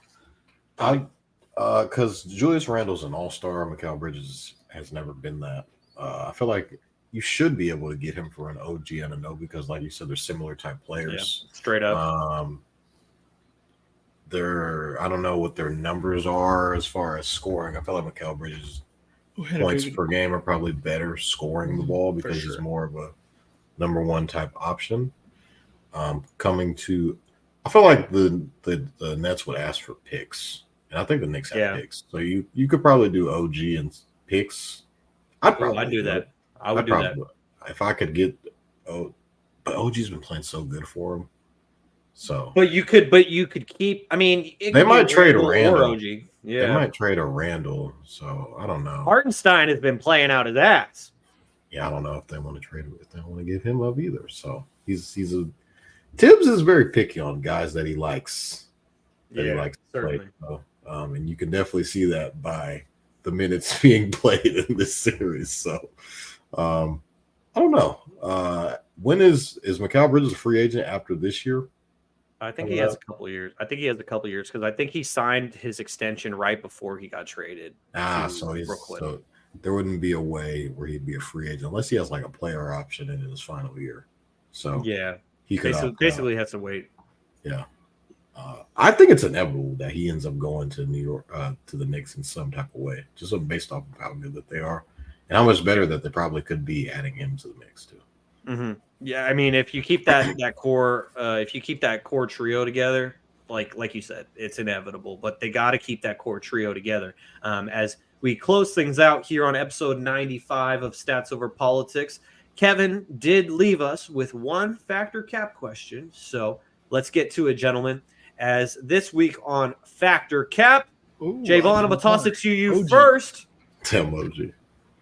Jalen Brunson has been the best player in the NBA playoffs so far. Jaevon, Factor Cap. It's tough. I'm going to say this cap. I think it's Anthony Edwards. Age, he's 22. Swept the super team who a bunch of guys were saying. I was one of those guys. The Phoenix Suns, a lot of people had them in the preseason as soon as that Bradley Beal deal was done.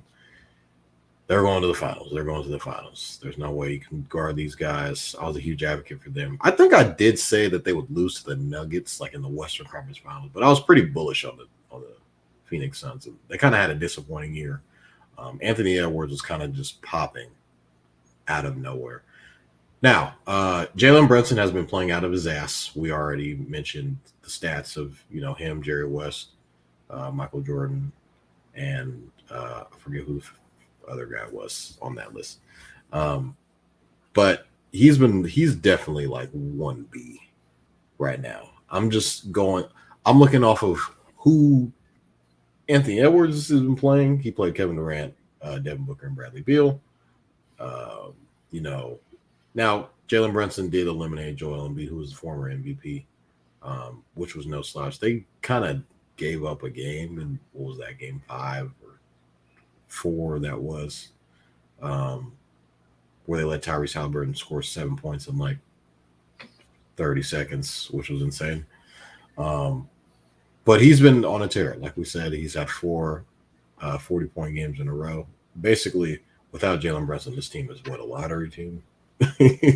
who's going to be the guy? And Josh Hart and Dante DiVincenzo certainly aren't what and they it's have. Timing buckets from Jalen Brunson too, man. Is DiVincenzo or Josh Hart going to have to score 30 a night, 40 a night if Jalen Brunson is there? So I think Brunson has been absolutely incredible. But I think what we've been seeing from Anthony Edwards so far, by the way, they are undefeated in the playoffs. What they did last night was remarkable. But without, not even having Rudy Gobert, who was there for the birth of his child the other night, and still be able to win by like 30 points is insane. So I would have to say it's Anthony Edwards. So I'll say that this is a cap. Garry, Factor Cap.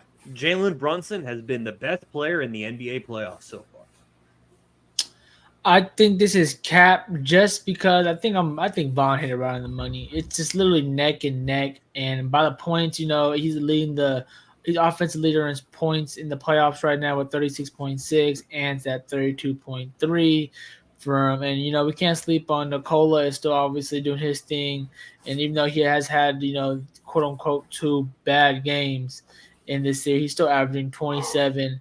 And I want to make sure we mention SGA too, because he might not be doing it. Yeah, it might not be doing the same exact quote unquote scoring numbers exactly as the regular season, but right now he's at 27.32. So, guys are stepping up, and in the playoffs, this is what you do. Like Ant Edwards, Jalen Brunson are doing. You step up from what the regular season is. What Shaq always says, with his G classification, always mentioned. G14 classification. G14 classification. I'll be just taking the reference from the big man and the Hall of Famer, saying that you got to bump up 4 to 5 points, and that's what you're seeing right now from Anthony Edwards and Jalen Brunson. So this might be capped just because. It's nip and tuck with Jalen Brunson on a hot streak right now, but you really haven't seen. I don't think Minnesota lost a game, right? They're 6-0. They're 6-0 so far. Undefeated, yeah. Haven't lost a game, and haven't lost a game and undefeated. And the Knicks, how she did lose a game, obviously to Philadelphia. I think 2 games, right? So. That factor a little bit leaning towards Ant. I think that him just Vaughn just mentioned taking down the big 3 in Phoenix, the way he did and the way he did it, and the dog mentality, and just like I think someone said he's not just a dog, he's a dog off the loose or something like it was even more like someone had a reference of him how much more of a killer he is.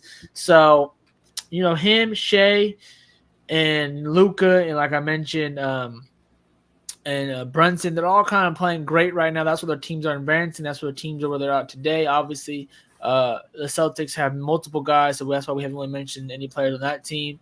And so I'm gonna give the edge to like Vaughn said, I'm gonna give the edge to Edwards just because of the flair and everything into it.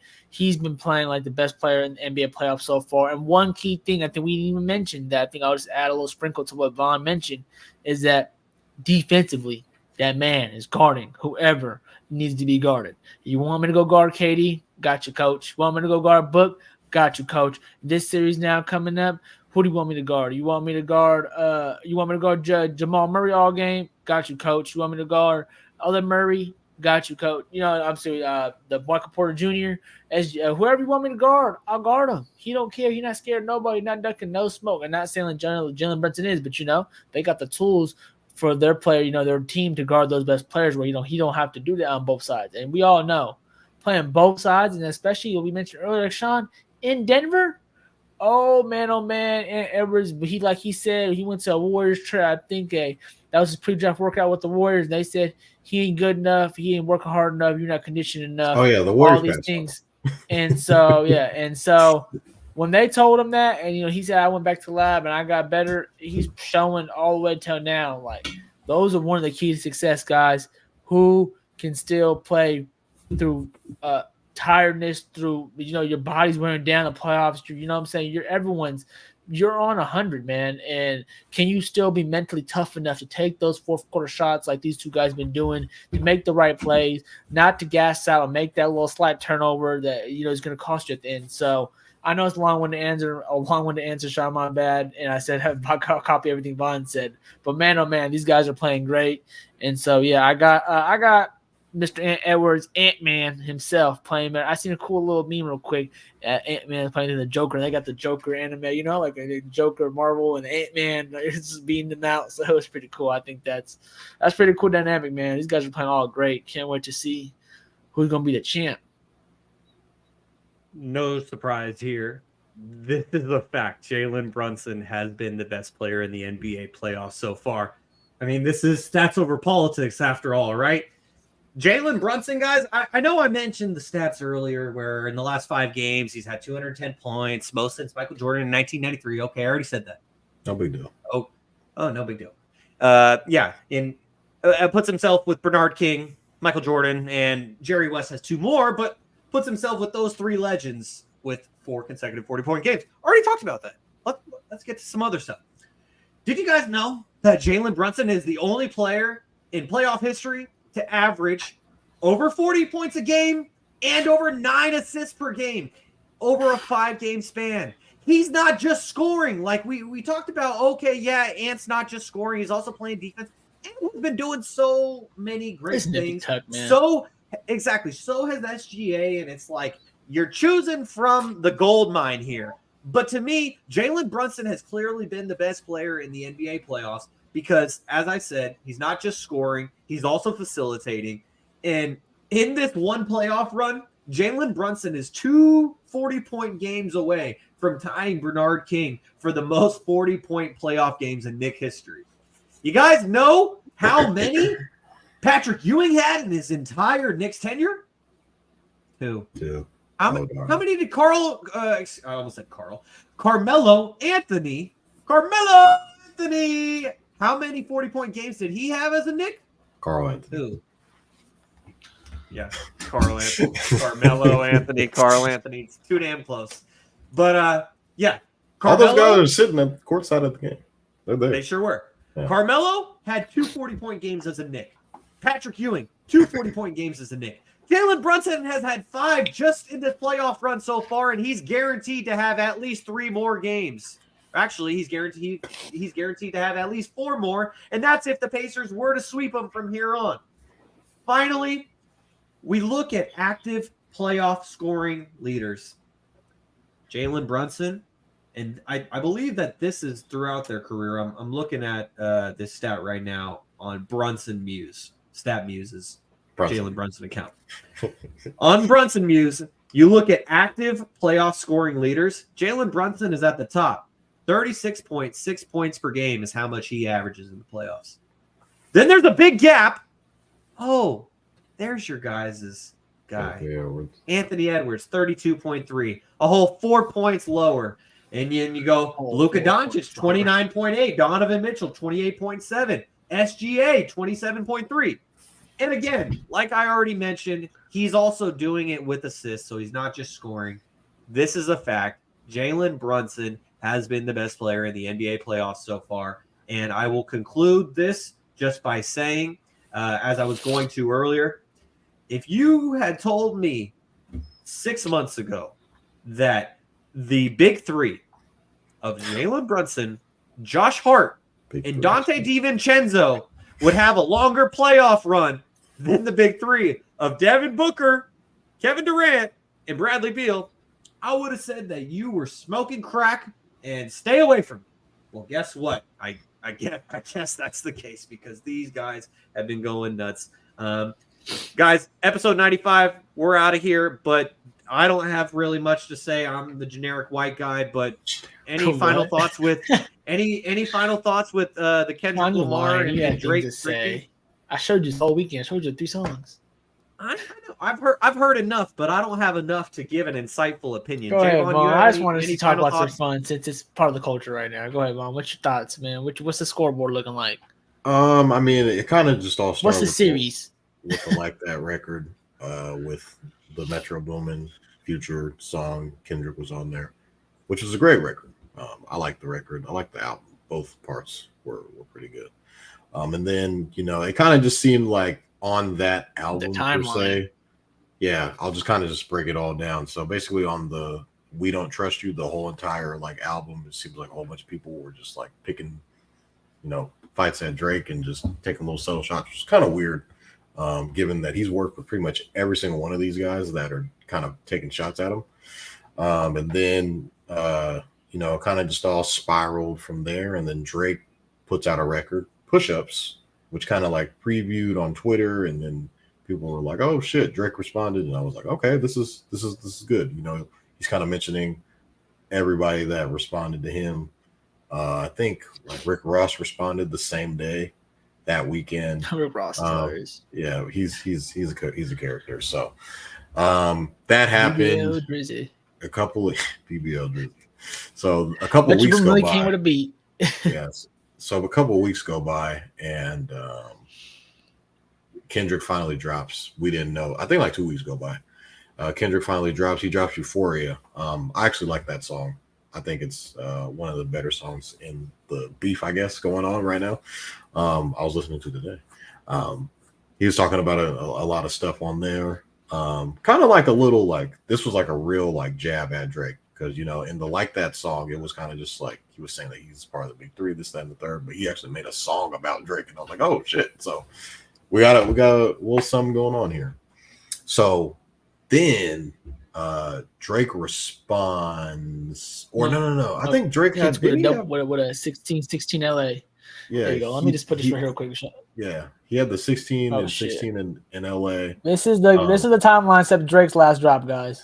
And then or he after push-ups, I forgot to say that he did the tailor-made freestyle, which was before. He was trying to like antagonize Kendrick to respond, and that was the AI version. He had like Snoop and Tupac on there, which was crazy. Oops.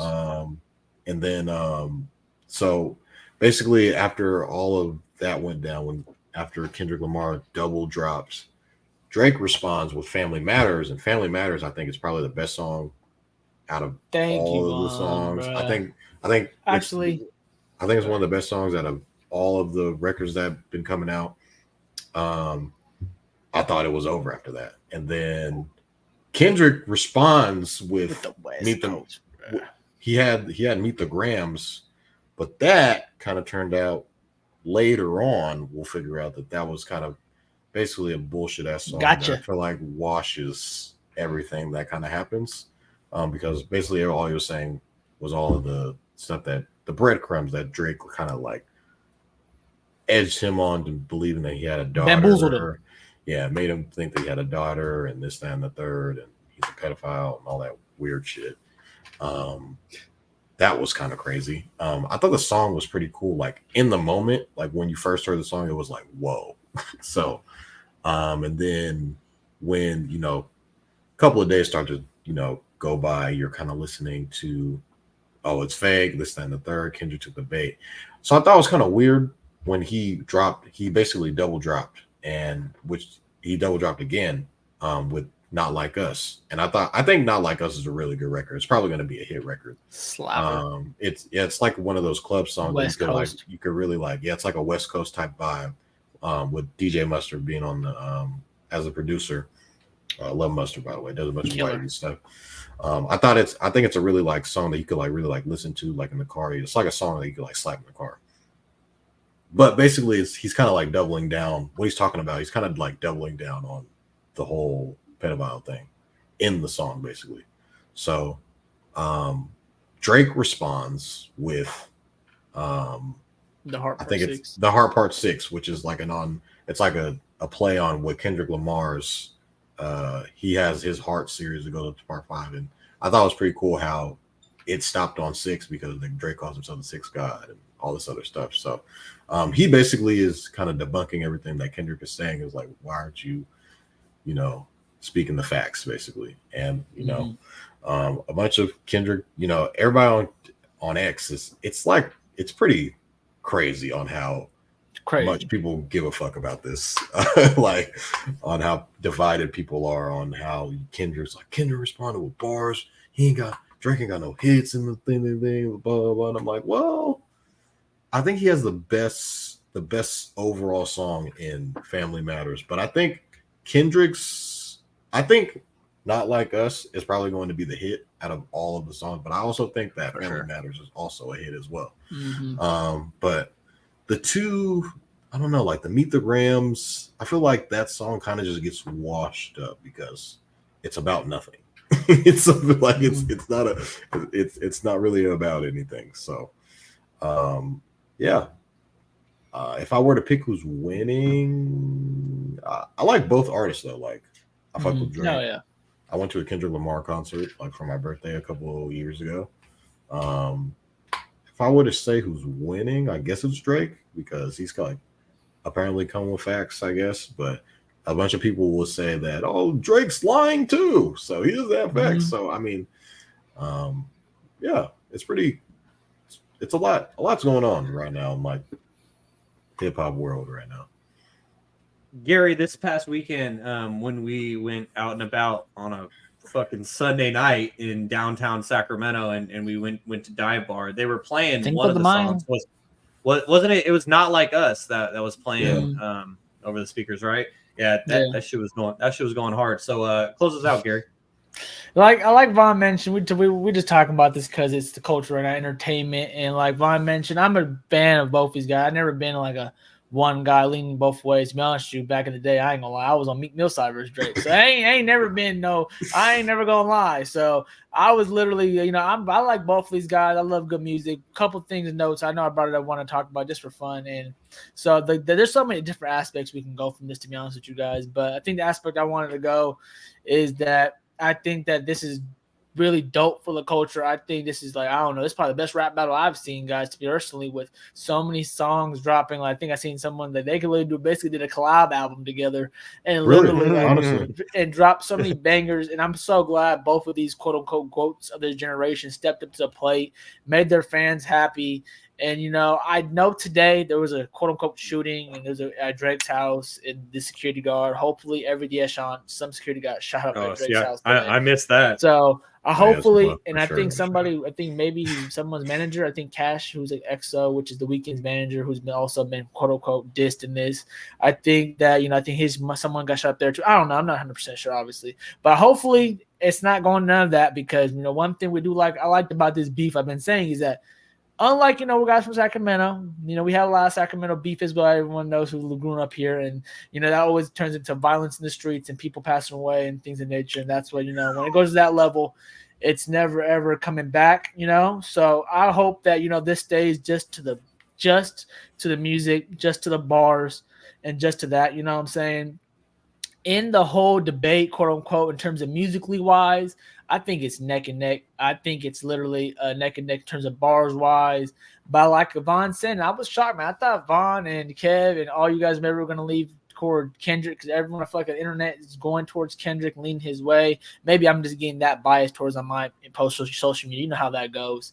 And yeah, Shaun, I thought, was going to throw the West Coast up. But like Siobhan mentioned and Kev mentioned, man, I think it's 4-3, series over. Game 7, Drake wins it. Maybe shouldn't have won it, but ended it, in the fourth quarter with this Heart Part 6, in terms of basically saying, gotcha, like that one, gotcha, coach, or whatever, like, you know what I'm saying? So I just feel like, in terms of bangers, I think it's 2-1. I think I love that push-up song, like Vaughn mentioned, went over the timeline. We can go over the timeline again. So many things happen on this timeline. We didn't even mention all the other people that stuck their head in the timeline with Yeezy and everyone else just wanted to get into it. So, and he actually was denied. Exactly. So many people were 20v1, like he said, Drake said. So, and I like how Drake, had a little bar for everyone in each and everything. And like I mentioned, Family Matters, I think, was the hit that, got stepped on by the size 7 shoe, and Kendrick, quote unquote, what Drake said, because that Not Like Us album, Not Like Us, made a banger. We all thought that Drake was going to make the banger, Vaughn. We thought he was going to make the anthem. And, when you pick the West Coast beat, the dancing beat, man, oh man, it is tough to get over. So him making that, I think, was him stepping up and making one song that we probably didn't see him coming without Vaughn and Shaun. So him stepping up like that, I'm really proud of that. But I do think it's 4-3. Drake won. And I think it's really like Vaughn mentioned, you don't know who's lying about what. Hopefully, to be honest with you, these allegations they're actually saying are really, really damn serious. So obviously, I really hope that there's actually real, like, I gotta say, so we should say this. We should say this. If anyone was actually, hurt or anything really happened to people, and things of nature that, then hopefully, the law and everything else is, taken accordingly, and everyone gets justice served, because, those are real allegations that happen. But, if it's just fun and games, poking each other in the bear and things of that nature, trying to get into each other's skins, talking about your wife is divorcing you and your managers and your baby daddy, all this stuff and things of this nature, it's just funny things. And I think that, like Vaughn mentioned, there's gonna be facts on both sides. There's some facts and caps on both sides in both songs. You know what I'm saying? But at the end of the day, if you make a whole song, I feel like that was literally a lie, and we bamboozled you to make this whole song. And Drake, as no one mentioned, Drake's the only one who actually came out with a visual too. And so I just feel like that he just with that fact, I feel like he won a little bit of the battle barely. And so I think in everyone's eyes, Kendrick will win the summer, quote unquote, with the song. But I think when we look back, like we mentioned earlier, Kev mentioned, we'll look back and I think we're going to see Drake won this just because he had 2 bangers, quote unquote, to win. And you can't be hating on none of the bars. All the bars were there. And so, yeah, man, I think it was pretty close. I think it's over, obviously, because Drake basically says you can keep dropping. I'm basically done with all this stuff. We all know, though, and the album's coming, probably will be little sneak disses and things. And all these other guys who are going to be trying to hop in, like, who knows? Rihanna might hop in because her baby daddy was dissing ASAP Rocky, and a whole bunch of things are happening. It's been hilarious, and Shout out to Metro Boomin, man. That guy's funny as hell too. I can't believe he made that beat. BBL, man, this is just fun entertainment. I just love how every day I usually don't get indulged too much stuff like this either, guys. I just love the music, but just waiting. I was like, I remember Shaun see me, bro. As soon as Drake dropped one, I gotta go listen to it. But I literally put my headphone on where we're at and just start listening to it. I was like, I'm trying to literally listen to it. So, and I was sitting there Friday night. I think we dropped everything, Vaughn. And me and my brother were about to go to the gym, and we seen Drake drop. So we played on my car real quick, watched the whole video. Like, and then oh shit, Kendrick just dropped 2 back to back on his head. And listen to those, it was just great entertainment, man. And so I'm happy that they give the people in the hip hop community something to talk about. I just hope it doesn't go into toxic stuff in terms of race and things of that nature, and real people aren't getting hurt. I hope it just sticks to music and things of that nature, and no gunplay is going on. Other than that, I'm happy we got to talk about this little entertainment. And Drake 4-3, game 7 by inches, but hey, got the dub done. Well, you know who the real winner is in all this? Fans. J. Cole. Oh, he stepped away. J. Cole is the real winner in all of this because he was smart enough and mature enough to he's seen the war coming around the horizon. Yeah. He said, hey, man, I don't want no part of this. I just want to this was fire. rhymes. And this was fire, but he stepped back, though, deleted it, Vaughn, so it don't really matter now. He apologized and so that was crazy. I've been slapping both of these songs. I've really been slapping both of them back. I'll slap Not Like Us and right there slap right after Family Matters. I've been loving it, man. I've been loving it, man. I ain't gonna lie. Yeah, there's a lot of diehards on X that are like, this is like real life. And shout out to the people that have the time to dissect all of these songs. Oh, I know. You gotta see it because this every bar is means something. So that's what's so dope about it. That's why it's like these guys and their talent, man. I just even Drake said on his last part, it's a good exercise, man. Oh man, it was because sheesh, these guys and their talent, bro. I can't even. It's ridiculous, bro. Every line means something. It's 6 minute, 7 minute songs, and ain't no song part that you're just like, you gotta really listen to it a couple of times. Really listen, and bring the competitive juices out. And I know, real quick, last thing, Shaun, before we head out of here, I know, usually, especially our generation has been everyone's always clicking up. Is glad to see a little bit of competitiveness, even though I love seeing the collaborations. Don't get me wrong, I love when you see 2 artists make some great music together. I'm sad we won't get to see Drake and Future make music maybe anytime soon because they make slappers all the time with back in the day. So I feel like we're not going to be able to see those collabs that we see no more, which kind of sucks sometimes, but I'm happy to see some competitiveness in their industry. Turn just pulls out some great music. So that's the overall thing. In other news, the roast of Tom Brady was fucking hilarious. Shout out to Nikki Glazer. Shaun, thanks for watching that with me, but that was dope. Yes, sir. That was hilarious. It's like 3 hours long. It's worth every single second. To me, as someone who's always been a fan of the Comedy Central roast that they would have constantly back in the day, now you hardly see them because hardly anyone has the guts to sit up there and just take it. Oh man, you gotta you gotta be really secure with yourself to sit there and take that with everyone getting on you, man. Tom Brady, you would really go in every which way, my guy. Yeah, and so if anyone has not seen it yet or heard a majority of the content from that roast, I highly encourage you guys checking it out.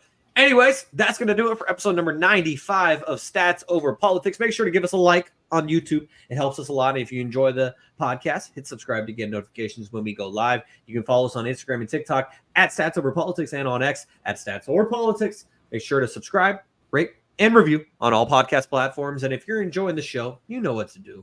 Give us 5 stars. We'd really appreciate it. As you guys have been tuned in to episode number 95 of Stats Over Politics. For my guys, Jaevon, Toddy, Garry, Singh, and Kevin Dent, I've been your host, Shaun Holko. Thank you for tuning in, and we will see you next week on another episode of Stats Over Politics. Peace.